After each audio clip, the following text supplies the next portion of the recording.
Përshëndetje gjithë, mora fjalën në fillim ndryshe nga agenda, për shkak se nuk mund qëndroj gjatë, por nga ana tjetër nuk mund të rija dot pa ardhur në këtë aktivitet ku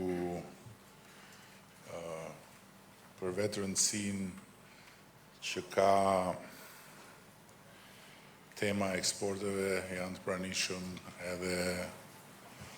Ministria e Ekonomisë, Ministri i Bujqësisë, shikoj zëvendës Ministrën e Ekonomisë po ashtu edhe të tjerë, ndërkohë që dua të shfrytëzoj këtë moment për të theksuar domosdoshmërinë që të gjitha kompanitë tona, të cilat janë në një proces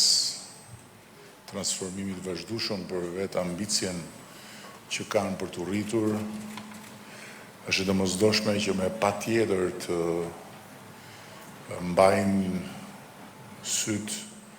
edhe nga çfarë i pret në një të ardhme jo shumë të largët, kur Shqipëria do të jetë anëtare e Bashkimit Evropian, pasi Bashkimi Evropian është një hapësirë mundësisht jashtëzakonshme, por është edhe një prag sfidash të jashtëzakonshme. Dhe ata që do të jenë të gatshëm të adoptohen, do të jenë fitues, ata që nuk do të dinë të adoptohen, do të jenë humbës. Sot ne jemi në nisje të një tjetër viti shumë të rëndësishëm në procesin e antarësimit në Bashkimin Evropian, dhe ndërkohë jemi këtu për të mbështetur gjithë bashku një nisëm të AIDës, të Agjencisë sonë të investimeve, e cila tani më është kthyer nga dikur një zyrë informacioni në një mekanizëm mbështetje që monitoron, që asiston dhe që orienton të gjithë ata të cilët i adresohen. Dhe një nga gjërat më të rëndësishme për ekonominë tonë patjetër është domosdoshmëria për të rritur vlerën e krijuar në vend, dhe një nga sfidat dhe objektivat më të rëndësishëm të AIDës është pikërisht mbështetja e eksporteve duke mbështetur prodhimet Made in Albania. E pikërisht për këtë arsye, unë shoh me shumë simpati, por edhe njëkohësisht qeveria është këtu dhe do të jetë në vijimësi me ju për ta mbështetur përpjekjen për ta vendosur eksportuesin në qendër dhe përpjekjen për ta çuar në një nivel tjetër marrëdhënien mes eksportuesve dhe shtetit shqiptar, duke e shfrytzuar AIDën si një stacion ku eksportuesit dhe institucionet shtetërore, duke filluar nga ministritë përkatëse, takohen. Made in Albania është një markë cilësie dhe një pasaport për Bashkimin Evropian. E për këtë arsye, ne do të mbështesim fuqimisht dhe gjithmonë më shumë të gjithë ata që do ta synojnë marrjen e kësaj pasaporte, ose më saktë gjithë ata që do të synojnë të japin vetes të pasaportë, duke hequr dorë nga ideja se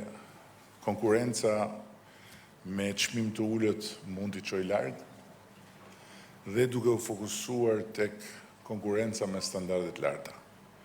me standarde të certifikuara nga Bashkimi Evropian, për të krijuar më shumë vlerë dhe për të synuar fitim përmes vlerës krijuar në cilësi dhe jo sasisë për të kapur një vlerë të caktuar. Nga ana tjetër, mbështetja direkte që ne do t'japim për certifikime ndërkombëtare është diçka që ne e shohim si një investim strategjik të shtetit, jo thjesht për t'i kursyer biznesit disa lek, por për ta ndihmuar biznesin që të futet më shpejt në tregun e përbashkët evropian. Kështu që do flasim ministrja me siguri për këtë hap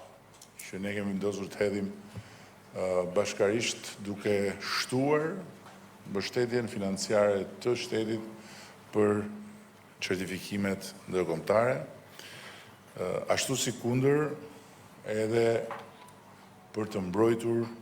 markën dhe pronësinë intelektuale të çdo prodhimi që futet në tregun evropian me identitetin shqiptar. Pash këtu disa miq të punës përbashkët që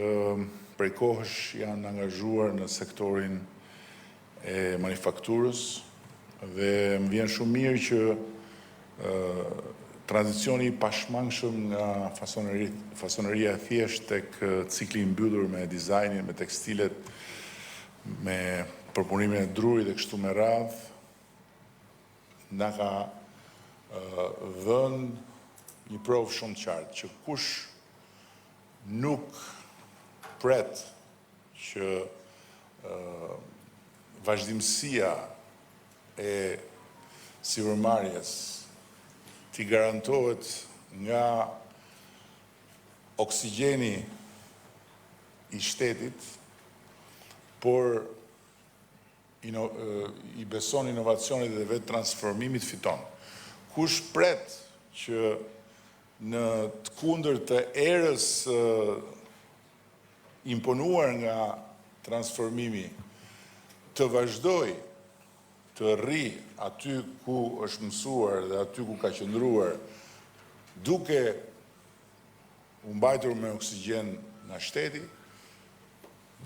është thjesht dhe vetëm duke